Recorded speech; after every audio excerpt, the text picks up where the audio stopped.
The gathering stormed the command center of the Galactic Alliance buzzed with tension. Dozens of alien species sat around a long, curved table, their faces filled with fear and confusion. The enemy, a massive war faction known as the Krell Dominion, had declared total war. Planets had already fallen. The galaxy was on the edge of collapse, but Earth was quiet. No one had heard from the humans since the declaration of war. The Alliance had sent a message to Earth, requesting help, begging, even. But the humans hadn't responded. Days passed. Then weeks. A tall commander named Relax stood at the center of the table. He slammed his hand down. We cannot move without Earth. Their fleets are unmatched. We wait. Many agreed. Humans must approve the plan. They must lead, another alien said. They are our strongest fighters. But one small ambassador, an insect-like creature named Triv, spoke up. I don't think we should wait, he said nervously. Have you forgotten who humans are?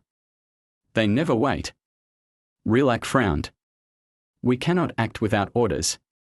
Far away from that table, in the dark space near the Krell front line, something moved. Commander Mason of Earth's 9th Fleet stared at a giant screen aboard the human battleship. Fury Blade. Dozens of Krell ships sat ahead, completely unaware of what approached. Mason's crew was silent but ready. He gave a small nod. No orders coming from the Alliance. Fine by me. We do it our way. The massive Terran warships roared to life, invisible under stealth fields. They moved like shadows. Earth's fleet didn't wait for messages or permission. While others planned, they had already started the war. Back at the Galactic Alliance table, a messenger ran in, breathless. We are getting reports. The Krell forces, they are under attack. Relax stood up quickly. What? Who? Which Alliance fleet? The messenger looked stunned. It's not an Alliance fleet, it's humans.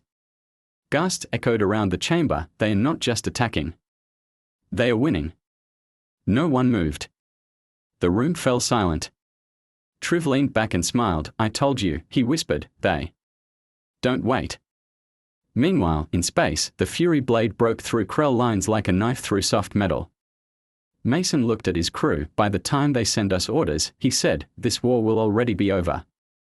Earth moves in silence in the cold vacuum of space. Fire danced where the Krell Armada once stood strong. Earth's fleet, led by the battleship Fury Blade, struck like ghosts. They appeared, fired with deadly precision, then vanished again behind their stealth shields. The Krell had no time to respond. Their commanders screamed over channels, demanding support. But none came. Their backup fleets were too far, and their sensors failed to detect the humans until it was too late. Inside the command room of the Fury Blade, Commander Mason watched the map. Red dots blinked out one after another, each one a destroyed Krell warship. A younger officer looked up. Sir, they are rooting. Krell ships are breaking formation and running. Mason didn't smile. He didn't celebrate. He only spoke. 2 words, push forward. The humans pressed into enemy territory, ignoring borders or politics. Behind them, floating wreckage marked their path. Back on the Galactic Alliance station, panic turned to confusion. New reports poured in, over 40 Krell warships destroyed in just 1 hour. No losses reported from the human fleet. They've taken back 3 systems without any backup. Relax stood frozen, his eyes on the growing list of destroyed Krell assets. This can't be right, he said. Where are their orders coming from? Triv buzzed his wings and chuckled softly. Their orders come from one place, Earth's will. A new holo message blinked to life. It was from an alien scout vessel near the front. On screen, the sky was full of human ships, sleek, black, massive in size. Smaller strike crafts moved like insects, too fast to follow. Krell defenses fell apart in minutes. One image made the room go silent. A massive space station, Krell-owned, split down the middle as a human railgun shell tore it apart. The scouts. Final transmission, they don't speak. They don't hesitate. They just win. Elsewhere, Mason stood inside the briefing room aboard the Fury Blade. Around him were other captains, all patched in via secure channels from their own ships. They didn't wear medals or formal uniforms. Their faces were hard, eyes sharp. We strike the Krell home base next, Mason said simply. Their command chain collapses, the war ends. Should we inform the Alliance? One captain asked. Mason shook his head. By the time their message reaches Earth, we'll already be done. The captains nodded in unison. For them, silence was approval. Victory was proof. They were trained not to wait, but to finish what others feared to begin. In one corner of the galaxy, Krell leadership screamed into broken comms, trying to understand who had shattered their fleet. In another, the Galactic Alliance still waited for Earth to reply to their message, but Earth had already answered, with fire. The last Krell stronghold. The Krell High Commander stood trembling before a cracked hollow table. Behind him, his war council argued, shouted, panicked. The map before them, once a sea of red, was now covered in black, human fleet markers. Entire sectors were lost in hours. Not days. Hours? How did they bypass our detection grids? One Krell general barked, how did they take back so many planets without warning? Another hissed. The High Commander slammed a clawed hand down. Enough. Prepare the home fleet. Every ship, every fighter, every soldier, now. It was their final move. A desperate stand. If their homeworld fell, the war was lost, but Earth was already coming. On board the Fury Blade, Commander Mason stared out at the stars, arms behind his back. He didn't speak much, but his silence always meant one thing: the plan was already in motion. Homeworld identified, said his officer. Defense grid is massive. 4 orbital cannons. 2 supercarriers. Over 200 ships. Status of our reinforcements. Already waiting in dark space. Signal ready. Mason nodded. Call in the wolves. The officer tapped a command, and silently, the darkness of space shifted. From the void, over 30 more Terran warships decloaked, sleek, deadly, shaped for war. Each bore the symbol of Earth's elite, the Black Wolf. The Fury Blade led the charge. The Krell homeworld, early alarms blared. Their sensors flickered, then overloaded. Ships dropped from stealth, already in formation, already firing. It wasn't just an attack, it was a coordinated slaughter. The orbital cannons powered up, too late. The first exploded before firing. The second misfired and hit a Krell ship by mistake. On the surface, Krell leaders watched in horror as their greatest fleet was reduced to burning husks in orbit. Their pride. Their dominance. Gone in moments. A young Krell officer screamed, they didn't even warn us. The High Commander whispered, no, they warned us by staying silent. At the Alliance Council, panic turned to disbelief. Reports flooded in. Earth's fleet has destroyed Krell Command. They've taken control of the homeworld orbit. No survivors among Krell High Command. Relax stood slowly, trembling. They acted without our approval. They didn't wait. Truve replied, no, they never wait. That's why they win. One ambassador leaned in. Should we try to contact the humans now? Truve smiled darkly. By the time your message reaches them, they'll already be planning cleanup. Back in space, Mason watched the last Krell ship explode in silence. His face didn't show emotion. There was no joy in this, only duty. He spoke to his crew, secure the orbit. Begin search and rescue for captives. Transmit this message to the Alliance. They waited, then he said it, war's over. We won. Asterisk. The message and the silent smoke drifted in the void above the Krell home world. Wreckage floated silently, torn hulls, broken wings, shattered dreams of conquest. Earth's fleet remained in tight formation, unmoving, like giant watchful beasts.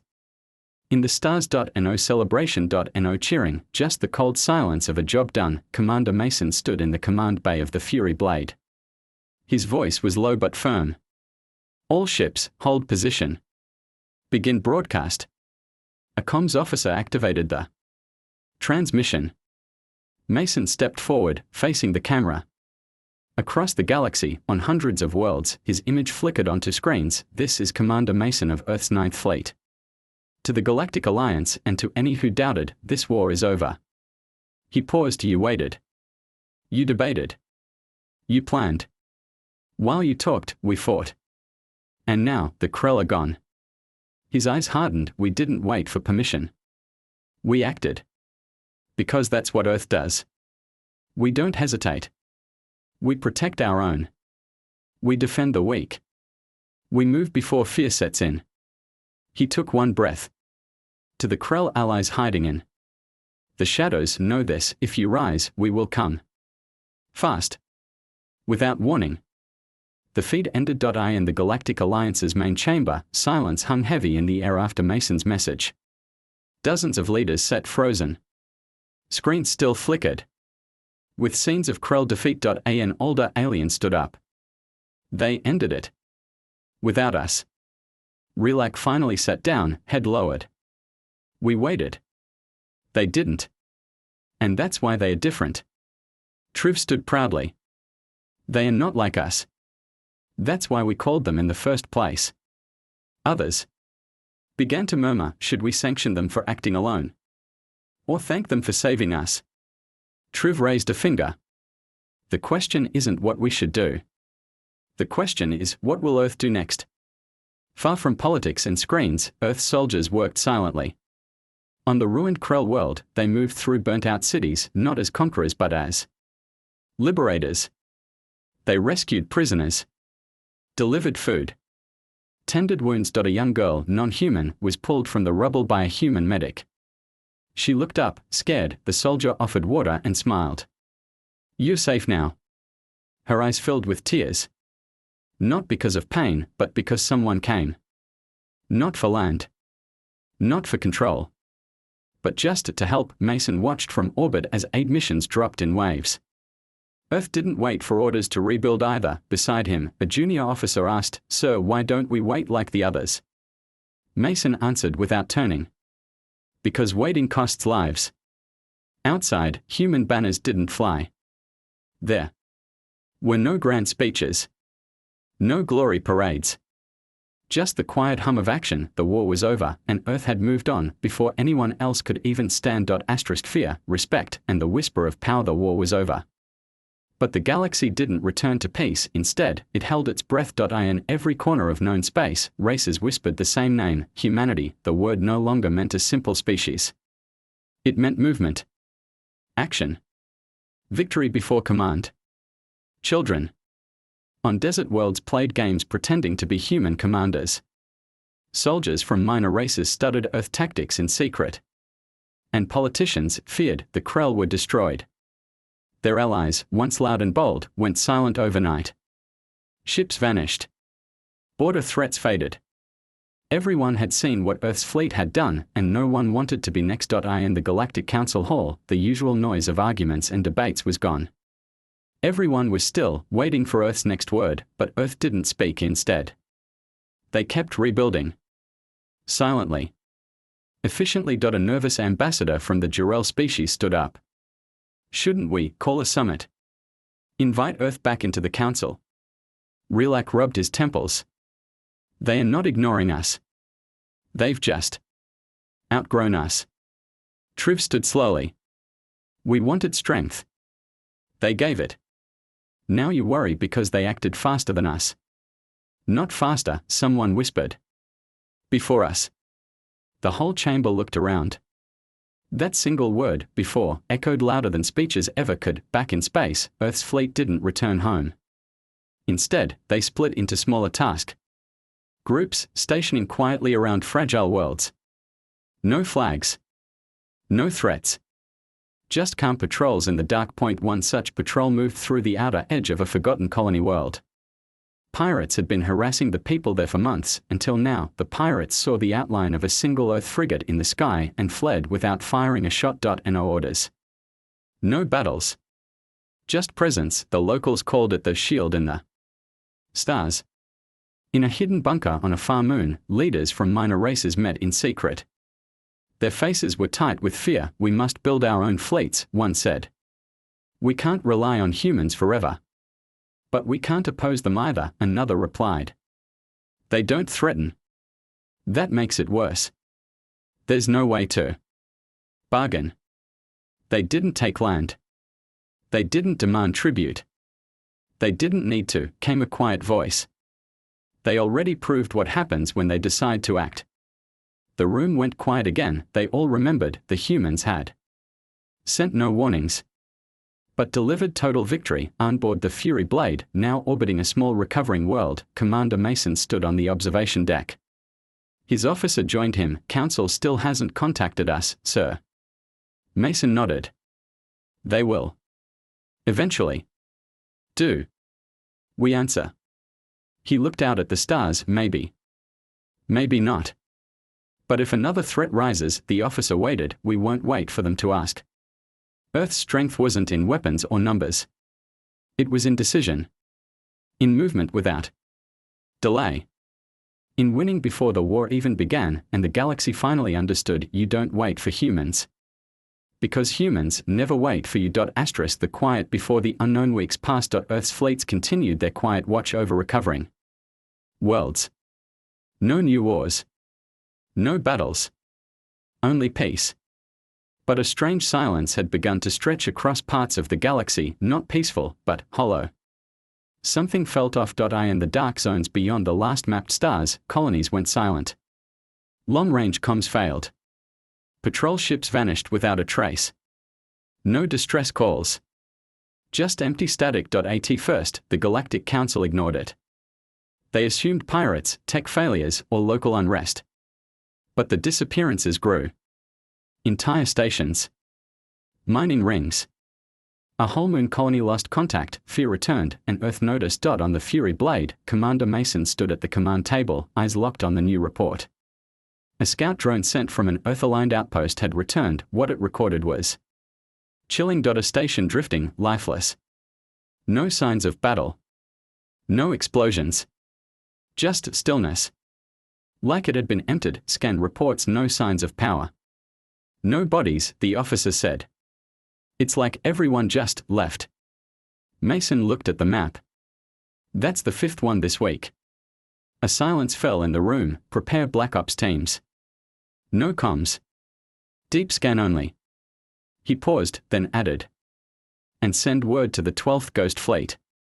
His second-in-command turned to him. Sir? Isn't that classified even above the Council? Mason nodded. Exactly. Whatever this is, we're not asking for permission. At the Council, tension returned quickly. We must form a committee to investigate, said one tall ambassador. No. We must send fleets immediately. What if it's a human trap? They might be testing us. Relax stood. Enough. This isn't a trick. Humans are already moving. How do you know? Someone demanded. Triv answered quietly, because they always move first. You'll see their answers when it's already done. In a dark, cold part of space, a human Black Ops ship cloaked and silent drifted into the ruins of a lost science station. Its lights flickered. A camera scanned every hallway. No blood. No damage. But one message had been burned into a wall, not with tools, but with heat, like it had been scorched there by pure energy. 3 words, we are awake. The team pulled back instantly. No hesitation. Message sent, back on the Fury Blade. Mason read the report, his jaw tightened. Send to High Command. Code, Deep Ice.